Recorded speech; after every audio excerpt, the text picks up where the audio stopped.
All right, welcome back to the Man Cave. You know who I am. Got a video from Incident Artists. Let's check this one out. Some advice on dating a single dad. We're both in our 20s and his daughter is 4, and I've never dated a man with a child, and I just want to make sure that I get some good advice because I really like him. P.S. Your No More book was great. Thank you. All right, so single dads can be absolutely amazing, but also the most difficult kind of man to date. If they are good fathers, they take very good care of the mother of their children. Why? Because they know her happiness trickles down to his kiddos, and he is very focused on the contentment of his children. So first of all, do respect his time. Don't be upset if he chooses to hang out with his kid over you. He will do that if he's a good dad, because he wants to make sure he gets in that quality time. Also, never diss the baby mama, even if he proceeds to tell you why it didn't work and why she was maybe a... Okay, this is some of the most lopsided, terribly biased advice I have heard about single fathers when this coach said if they are good fathers, they take very good care of the mother of their children. That right there is language that automatically places the fault on the father. I am sorry, sister, but there are way too many women who weaponize the children against the father in our Western culture, mostly one-sided family court system, and to give advice that bases a single father's new relationship on the status of his ex-wife or baby mama is, in my opinion, very detrimental. But as I have noticed before, female dating coaches usually advise that the fault and bulk of the work is to be shifted on the man in the relationship. I have to ask, if his baby mom's relationship with him is a rocky one, why automatically place the responsibility on him to treat her as if it's all his fault? Nope. No matter what a man says, a woman can still speak ill about him to his children. But I guess that's not a factor in this advice, is it there, coach? No. Moving on. What is the craziest thing that you've ever done to get some... I've drove like 4 hours for some before. I bet. Really? I've hopped on a flight for some before. Dad was calling. I've had crazy places for Like where? I know this is a dating show. I know that this is not... Whoa. No, this is a porn show. And this is just the interview. I'm sure everyone remembers What's-His-Face's girl getting piped out, and midget, not the cute one with the braces, the other weird-looking midget from, looks like from the island of Dr. Moreau.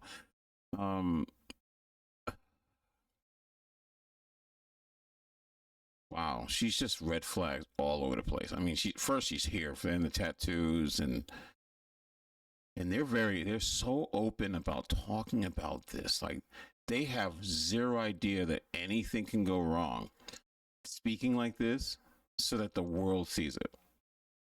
I've had in a football announcement, like the press box area. I've done one of those. Are we announcer? No, not the announcer, one of the players. Oh, what team? This was back in college, so the Bobcats, Ohio University. Oh, Ohio. Tell you the truth, college is where you're going to see all the freaks come out. They're 16 years old, 17 years old, in their 20s, and they're going to school, and they've been told by their fathers and their mothers, do this, do that, always stay in line, don't do this, it'll disturb me, it'll bother me, it'll make me disown you. When they go to college, it's like the freaknik comes out. They start doing stuff they would never do because they want to experiment. Now, this is the time when I can say, women say, I want to discover myself. I mean, you're still a 304, but at least you're at an age where it makes sense. But like, you're going online, you're on a porn cub. You're on a porn cop show, and you're telling the world just before you're about to go neck on somebody all the dirty things you've done. They have no decency anymore. And it's like the fan bus, whatever this thing is called, it's like they go crazy for this. And they're like, oh, there's a camera, and we're living a sexual revolution, so I can say whatever I want without repercussions. This is why I say women are not very responsible. Yeah, this was back in college. And like those bounce houses that you like blow up and jump in, those are fun. So those are all things that you've done just to get some, like you were, like, this is the only place we can right now. I'm gonna here. Yeah, like if you don't have anywhere else to go or your place is too far, like, hey, let's get it in right here. Oh boy, oh. For every guy that's trying to get their pee-pee wet, she's the woman for you. Listen, she's definitely open. She's ready to give it up. I have no problem with her being her. You want to be the 304? Hey, I have a problem is when you want to be wifed up later. And you know there's going to be some simp that's going to even see this. Let's just say he's never seen this video before. She gives off red flags that just says it. If she's that interested and that quick to get you in bed because she's horny, that's a problem.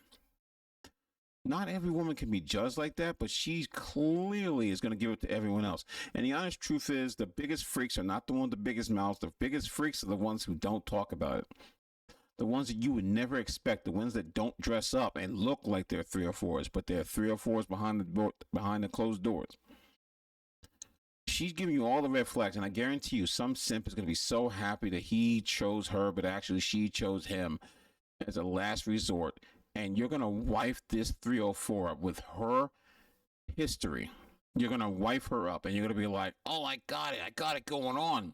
Dude, you got played. You played yourself, actually. She is damaged goods.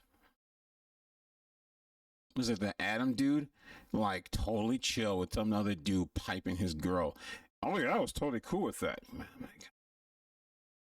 I don't care how hot your girl is. There's some type of decency and respect for yourself. Oh boy, she is a keeper. 100% wife material. We can only wonder why she isn't wifed up already. Oh, I forgot. The probable reason she doesn't have a championship wedding ring is because there are no good men left out there. As many women who are currently active in the modern dating market of the West looking to be wifed up would say the past doesn't matter. Yeah, because this gem's complete history isn't going to haunt her now, is it? And yeah, when they say that my past doesn't matter, because they know it does matter. They just don't want to talk about it because they want to be able to do what they want, and you accept them. Otherwise, the shame language comes out. The past does matter. That's why you're mad that he brought it up. Otherwise, you just mentioned it. With that in mind, obviously her past decisions will not have any effect on the man who decides to put a ring on it. If she gets it. And there's some guy, some simple. You have to understand that your mental scrubbing of the tube sticks you didn't enjoy a ride on does not translate into a real world body count lowering. Also, if you think hiding your real body count is going to work long term, well, I have to say it will be effective on the little experienced beta imp chump who you settled for, but the man you want to put a ring on it can tell how many minors have been digging in your tunnel, as it's evident with all the blowouts. Damn! Moving on. Dating a man in his 40s and he is divorced, the 3-month rule does not apply. You need a 6. You don't need 3 months. You don't need 6 months. You just need to ask them one question, probably on like the second or third date. And that question is, how long did you wait to start pursuing a relationship with someone after your divorce was finalized? And how they answer that question is going to tell you everything that you need to know on if this is somebody you can date seriously or not. If they started pursuing a relationship with somebody before the divorce was final, or anything under than, say, 3 months, which is a reasonable amount of time to kind of grieve the end of a relationship and heal from it to some degree, red flag. On the other side of it, if they are, 4 or 5 multiple years out from the divorce and they have never pursued an actual relationship with somebody, also a red flag, because they're not looking to date seriously. They're looking to date for fun. Wow, this dating coach has got the divorce red flag down to so that we have a clear understanding, and I'll let him talk. What she says is a reflection of themselves. What other group of people on the planet will be with someone before they sign divorce papers when they're ready and say, I am ready to move on? By then, she already found someone because she doesn't want to be alone. Women don't want to be alone, so they'll find someone else before all of that happens. It's already set. They know who they are when they're ready to go. That's when they're rushing to get paperwork signed. Understand, it's because they found someone else. She's only self-reflecting on herself, what she would do. So all the things that she's doing, she's talking about herself, but she doesn't want a man to do the same thing. Otherwise, it's a red flag. I'm telling you, they tell themselves, listen to what a woman says, not what she does. But timeline science. She didn't even calculate time of separation before divorce, financial I'm sorry, I meant to say does and not says.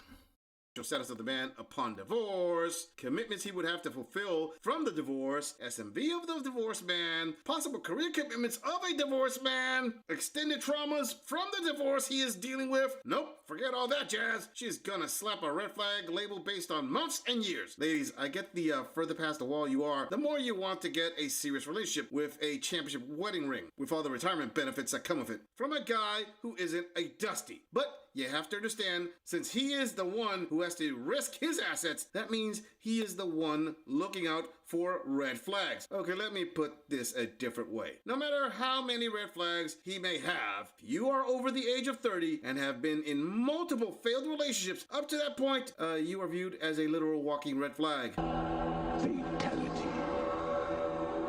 Love that movie. Victory. Moving on. It's kind of wild, reflecting back on interactions I've had over the last couple of years. What's wrong with your face? And realizing that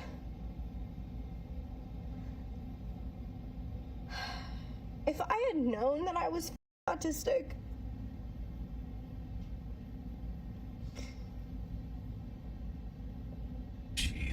like, why am I trying to rationalize other people's behaviors at, like,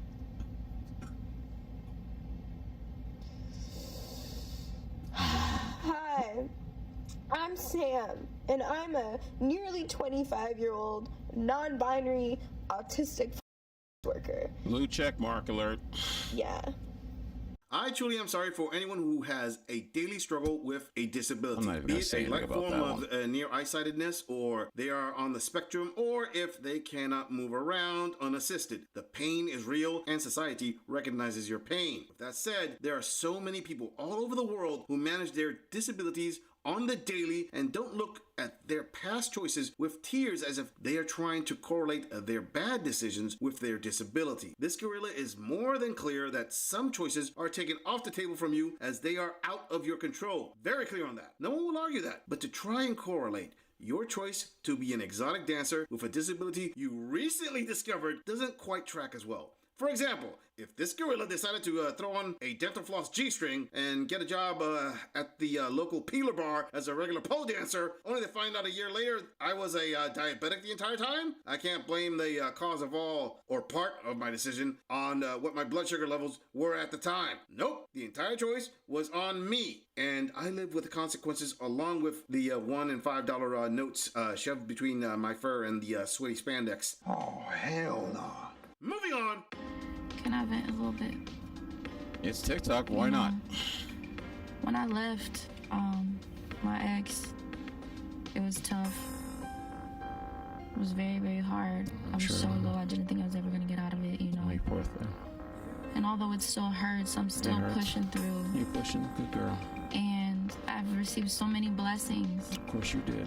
A lot of good things that are Look at things. coming my way. A lot of great things. That's why I'm dead black. God bless, God bless. But sometimes it hurts It hurts a lot, baby. to know that I'm experiencing all these great things Easy rides. without him. You know? It's like 1 minute I was with him, You get him. then I wake up and all of a sudden I'm not. And my life is just different. Because you gotta be left. Is it for the better? Yeah. I'll let you know, baby. I believe that. It's definitely for the best, but it hurts. Your first time always Because hurts. I would have loved to experience all these things, but Except that you did something really stupid. And then, yeah, you broke up with him. But you want to talk about how good it was. How good it felt. When you felt it. And all that stupid stuff. Okay, first of all, I hate women with that baby doll hair. You looks ridiculous. Number 2. All your blessings don't mean jack squat. Let me see. Tag a friend and it's going to be okay. I got to tell you, TikTok is nothing more than something for women to go onto that's not a therapist and have people all agree with you. God bless, girl. You going to feel all right, girl. Don't worry about it, girl. It was his loss. Even though you broke up with him, it's somehow his fault regardless. You did everything right. And they come out here with the same BS every single time. With him. Sometimes things don't go Oh, wow, as she's still planned. going. And I had to learn to accept that, whether I like it or not. But I do believe that one day it all makes sense. You know, I don't want to say this No, young it couple. won't. You're a girl. Nothing ever makes any sense. Let me see this one. Right, I'm gonna play this one more video before we go. When I came out as a lesbian and started dating women, Okay, I'm just gonna stop the. No, I got a few more minutes. my tolerance for hearing about how men can get away with doing the absolute bare minimum in their relationships and be praised for it, it just like went way down. It went to zero. Like, I'm gonna let it finish. But you ever notice every time the men say something about how women are doing the bare minimum and get praised for it, they all, like clockwork, they always come out and say, men do the bare minimum, and it's just getting worse and worse. Everything a man says that has been saying something, all of a sudden you hear all these women saying the same thing. like my tolerance for hearing about women who do 90% of the household chores and labor, I can't tolerate listening to it anymore. So just turn off your TikTok. Why is it so difficult? I can't listen to it anymore. Then turn it off. If you don't like it, turn it off. If I don't like a gay scene in the movie, I turn it off. If I don't like to go down an alleyway because people get shot down the alleyway, I will stop going down that alleyway. Why is it that with women, it is physically impossible for them to stop doing something because there's someone telling an intelligent can do bad by themselves, strong and independent, most enrolled, most educated, most homes owned? They all have the same problem that they can't stop looking at something. I don't even live with my girlfriend, but when we go to each other's places and if there's like a meal being cooked, we both help out 50-50. We both help with cleaning up. If I cook, she cleans. If she cooks, I clean. Okay, how about this? Since, first of all, then just go full-blown lesbian and live with her. But you're not living with her, so clearly there's something wrong that you two can't live together. How about this? How about for all the women that talk like you and all this other nonsense and complain that you got to cook and clean and take care of the kids? How about this? The man stays home. You go ahead and work 80-hour days and bring home the bacon. Respect him the entire time because you have to respect him as you expect him to respect you for doing the same BS jobs that is 98% of the work because you don't qualify going to work, driving to work, working a dangerous job, working crazy 80 hours a week, maybe in an office where you got to beat other people to outdo them so you can get a promotion or go to war, maybe get shot, maybe not, maybe go into EMS and fire, get stabbed by a crackhead or get burned in the fire. No, how about you do all those things and stop complaining about it? But you're a lesbo, so why are you complaining about things that a guy doesn't do? No, so then do it. You women could easily move on, but you choose not to. A few weeks ago, we were having guests over at her place, and we both cleaned her house together. I've had many instances in the past where I've been dating men, and I would go over to their place and clean it for them because it was so disgusting. And again, I know I'm not the only woman who's been through this when they're in a relationship with a man. Or when men are like, oh, just tell me what to do and I'll do it. As if they can't tell that the trash is full. Or as if they can't see that there is dust and food on the floor. They need us to tell them that it's there and ask them to clean it up. Well, here's the thing. Some guys, if you're dating a guy who doesn't keep his house clean, it is what it is. You chose that guy. A guy with purpose is going to make sure his house is clean. When I leave the house, my house is always clean. It may not be organized. It's organized for me. But I keep it clean. Why? Because I don't want to have to come back to a dirty house. Or have someone complain and say, oh, look what all I did for you. So you should do these things. So while the women like to talk about the garbage, they love bringing up how you can't see the garbage. Let me ask you a question. How many of you women, and then I'm going to ask your husbands or your boyfriends a testimony to them to be honest. How many of you have realized to look at your man when he looks like he's full of crap and he has not had a good day, that what's going on? To ask the simple question, are you okay? How many of you women are capable of doing that? That's right. A lot of you women don't even know how to do that, but you want to complain about the garbage and taking and being in the safety of your own home, doing all this cleaning and taking care of the stuff. But yet you want to complain about the garbage. You're independent boss babe. Take the garbage out. Maybe there's a reason why you two don't live together, because it's better to live separately in your own little houses than to live together, because then you get the experience. Like many women who I've seen who played the male role in a female relationship are annoyed by their female partners.